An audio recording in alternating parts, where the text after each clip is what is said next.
Hi everyone, welcome to week 2 of our class. This week we are going to continue on our learning about child development and our learning about theorists. So this week I would like you to read, and I have them all listed in your course materials, about Howard Gardner, about Hirsch, about Bronfenbrenner, and then I also have some resources about international early childhood, the Near State of Preschool Yearbook, a piece from UNICEF, and also from the UN. Excuse me. There are also a few videos for you to watch, one about Rousseau and Pestalozzi, one about Robert Owen. So those are our materials for this week. And I encourage you to do any of your own research when it comes to our discussion topic and your assignments. So this week, I'm sorry, I have a frog in my throat today. Our discussion is going to be for you to locate a published list or a visual representation of developmental milestones and describe how these milestones either fit or do not fit with the theorists that we've been learning about.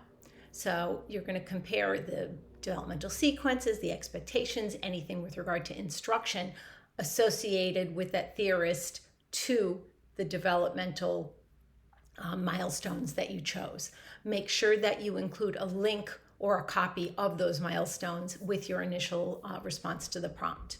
Also, starting this week, it's very important that I see references and in-text citations, so I see explicit connections to the learning materials and any other research that you may have done. Remember that every resource that you list should have at least one in-text citation, and that lets me know what information you have gotten from each reference. This week, we're going to talk a little bit about sort of the landscape of early childhood internationally. So I want you to review the National Institute for Early Education Research, NIER, their most recent report, their most recent State of Preschool Yearbook, and also the UNICEF website. And then in a very brief paper, like 2 pages or a 5-minute video, compare and contrast what you learned about early childhood in the US and what you know with regard to any international findings you found from either of these 2 websites and additional research that you may have done. Again, it's very important to use references and in-text citations so I can see those explicit connections to both the learning materials for this module and also to any additional research that you may have done. And then you're going to begin your work on our compendium of theorists. So you should access our Padlet, and then I would like you to do 1 slide for whatever theorist you have been assigned. I highly recommend that you create your slide in Word or Canva or PowerPoint and then cut and paste it onto a Padlet slide. My experience has been is that when a bunch of people are on the Padlet together, which does tend to happen the last day of the module, sometimes Padlet does have glitches.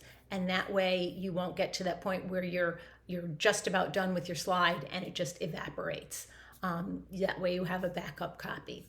Also, make sure that you take a screenshot of your slide and submit it to Blackboard. And that's how I have sort of the documentation that you've completed the assignment. Feel free to include videos, links to videos, or links to other websites in your slide. At the end of doing this week, and then we're going to be doing it again next week, you'll have an opportunity, hopefully it will work. We've had issues with this too, but let's keep our fingers crossed, to be able to download a copy of the entire compendium, and you will have it for any other class you might take, for any comprehensive exams you're studying for, and hopefully it will be a good resource for you in the future. So that's our whole week 2, and I look forward to hearing from all of you in the discussion this week. Take care. Have a great week.